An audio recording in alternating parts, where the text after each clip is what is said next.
আসসালামু আলাইকুম। দূরের কাছে যে যেখানে বসে এই মুহূর্তে ভিডিওটা দেখছেন তাদের সবাইকে মাহফুজা কিচেন ভিডিওতে ওয়েলকাম। আজ খুবই ঝটপটে এবং সহজভাবে বিরিয়ানি রান্না করব, গরুর মাংসের বিরিয়ানি। দেখতেই পাচ্ছেন কতটা লোভনীয় হয়েছে, অসম্ভব মজা হয়েছে। আমি তো এভাবে প্রায় করি, সেটাই আজকে আপনাদের সাথে শেয়ার করব।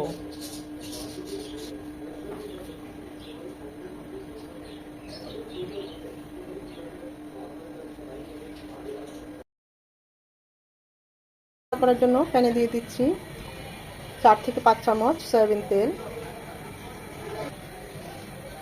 1 কাপ পেঁয়াজ কুচি। পেঁয়াজটা এরকম ভেরেস্তা যখন হয়ে যাবে এই পর্যায়ে দিয়ে দেব গরুর মাংস। খুব ভালোভাবে ধুয়ে পানিটা ছড়িয়ে নেবেন। আমি রেগুলার কাট করে কেটে নিয়েছি, তেল চর্বি হাড়ের মাংস সব ধরনের মাংসই নিয়েছি। এখানে আমার 2 কেজি গরুর মাংস আছে।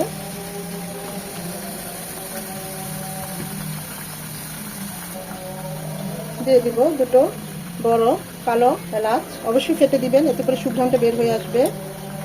5-6টা সাদা এলাচ ফেটে দিয়েছি, 3-4 টুকরা দারচিনি। প্যাকেটের বিরিয়ানি মশলা, এখানে 2টো প্যাকেটের বিরিয়ানি মশলা আছে। 1 প্যাকেটে 1 কেজি পরিমাণে, আর হাফ কেজি চালের অনুযায়ী বিরিয়ানি করতে পারবেন। আমি ওই অনুযায়ী মশলাটা নিয়েছি, যেহেতু আমার 2 কেজি গরুর মাংস আর 1 কেজি পোলার চাল, সেই অনুযায়ী আমি 2 প্যাকেটের বিরিয়ানি মশলাটা নিয়েছি। সাথে দিয়ে দেব মরিচ গুঁড়ো 1.5 চামচ, ভাজা জিরে গুঁড়ো 2 চামচ,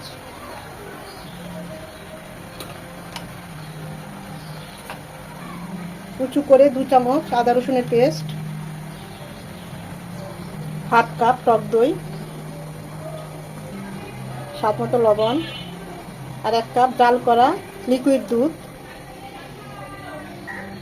লিকুইড দুধ দিয়ে মশলার সাথে মাংসটাকে খুব ভালোভাবে কষিয়ে নিতে হবে।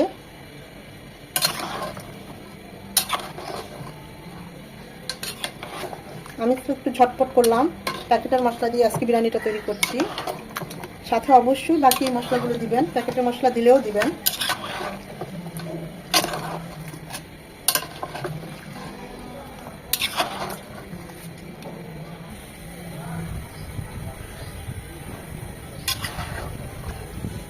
হাফ কাপের চেয়েও কম আরও 2টো পেঁয়াজ কুচি কাঁচা এই পর্যায়ে দিয়ে দেব।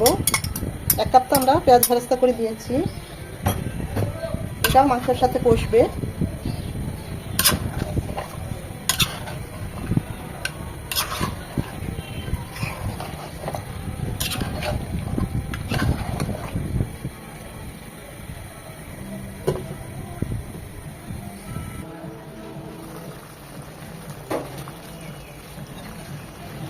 আমি অবশ্য মাঝে আরও 2-1 নেড়ে দিয়েছি।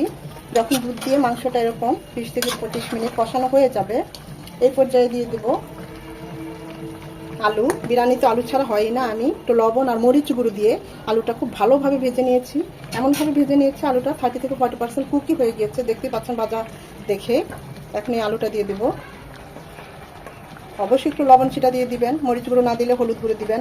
আমি কালার এবং টেস্টের জন্য একটু মরিচ গুঁড়ো দিয়েছি।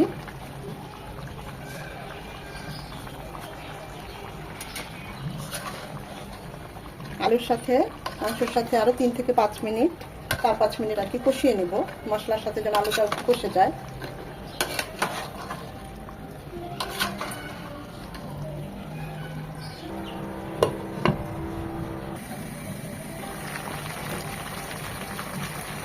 দিয়ে দেবো 7-8টা আস্ত কাঁচামরিচ,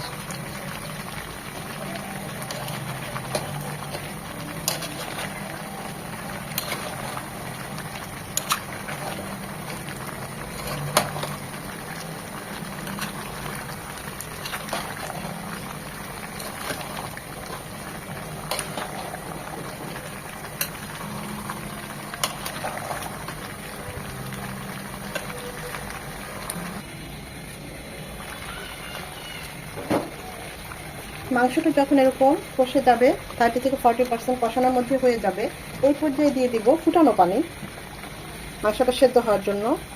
যতক্ষণ না মাংসটা খুব ভালোভাবে সেদ্ধ হবে ততক্ষণ নেড়ে চেড়ে 2-1 বার নাড়িয়ে তারপর কুক করতে হবে। আমি কিন্তু প্রথম পর্যায়ে কিছুটা লবণ দিয়েছি, এখন যেহেতু মাংসটা সেদ্ধ হওয়ার জন্য পানি দিয়েছি, লবণ লাগবে, তাই পরিমাণ মতো লবণ দিলাম। আপনারা আপনাদের স্বাদ বুঝে লবণটা দিবেন।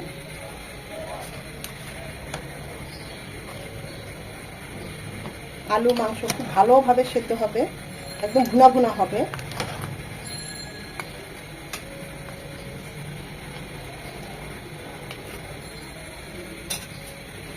এটা রান্না হবে মিনিমাম 40 থেকে 50 মিনিট। মাঝে অবশ্যই 2 থেকে 3 বার নেড়ে দিতে হবে।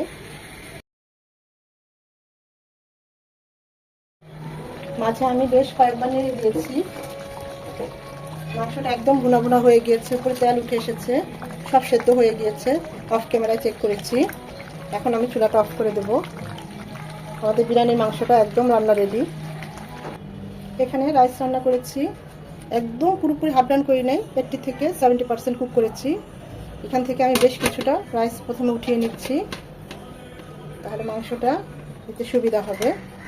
সাথে একটু মটরশুঁটিও ছিল, একদম ফ্রেশ মটরশুঁটি এনেছি, রাইসের সাথে দিয়ে দিয়েছি। রাইসে আদা রসুন, গোটা মশলা, পেঁয়াজ কুচি, লেবুর রস আর লবণ এসব দিয়েছি। এছাড়া আর কিছুই না।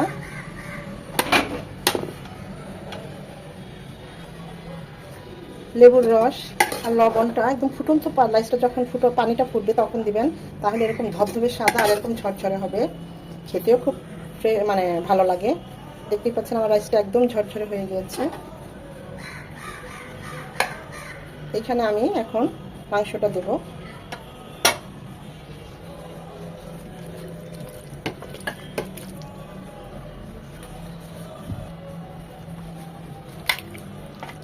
এখনো অনেকটা গরম, এই গরমেই রাইসটা বাকি 20% হয়ে যাবে। 10-12টা আলু বোখারা,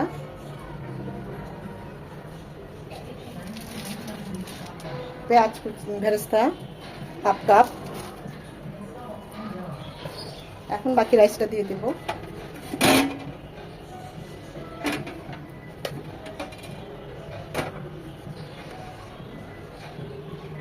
সবার উপরে আরেকটু পেঁয়াজ ভেরেস্তা ছড়িয়ে দিচ্ছি।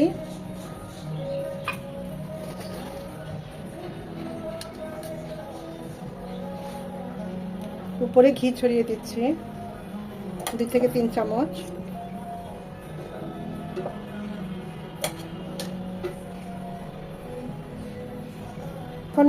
এখন এটা দমে যাবে 10 থেকে 15 মিনিট।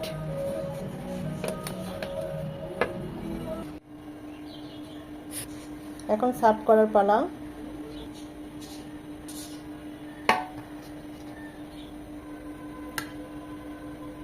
কতটা ঝরঝরে হয়েছে দেখেন বিরিয়ানিটা। মাংসগুলো একদম মোমের মতো গলে গিয়েছে।